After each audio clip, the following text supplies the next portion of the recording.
गांव के छोर पर स्थित एक सुनसान हवेली थी, जिसके बारे में कहा जाता था कि वहां आत्माओं का वास है। कोई भी रात में उस हवेली के पास से गुजरने की हिम्मत नहीं करता था, खासकर अमावस्या की रात को। लेकिन एक दिन शहर से आया एक युवा शोधकर्ता अर्जुन इस हवेली के रहस्य को सुलझाने निकल पड़ा। उसने सभी चेतावनियों को नजरअंदाज कर दिया। वह ठीक अमावस्या की रात को हवेली में दाखिल हुआ, अपने कैमरे और टॉर्च के साथ। अंदर घुप अंधेरा था और हवा में एक अजीब सी ठंडक थी, जैसे कोई अदृश्य शक्ति उसे घेर रही हो। जैसे ही वो सीढ़ियों की ओर बढ़ा, उसे एक महिला की फुसफुसाहट सुनाई दी। अर्जुन ने टॉर्च घुमाई, लेकिन वहां कोई नहीं था। तभी एक ठंडी हवा का झोंका आया और उसने देखा कि सीढ़ियों के पास एक परछाई खड़ी है। वह चिल्लाया, तुम कौन हो? जवाब में हवेली की दीवारें कांपने लगीं और महिला ने एक भयानक आवाज में कहा, मैं इस हवेली की रक्षक हूं और तुम मेरे मेहमान।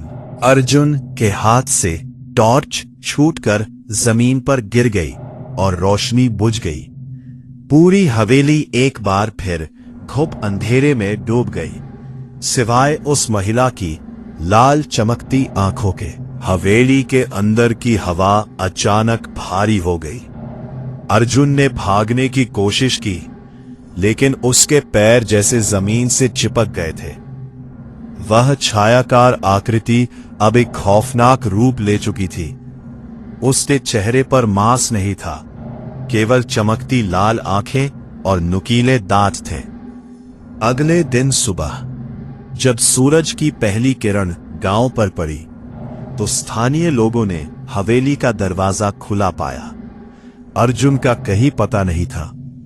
कमरे के बीचों बीच उसका कैमरा पड़ा था, जिसका लेंस पूरी तरह टूटा हुआ था। जब पुलिस ने उस कैमरे के मेमोरी कार्ड को रिकवर किया, तो उसमें आखिरी तस्वीर एक धुंधली परछाई की थी, जो सीधे कैमरे की ओर झपट रही थी। अर्जुन की आवाज आखिरी बार उस रिकॉर्डिंग में सुनाई दी, वाह, मुझे मिल गई है। आज भी हर अमावस्या की रात को गांव वालों को उस हवेली से चीखने और किसी के भागने की आवाजें आती हैं।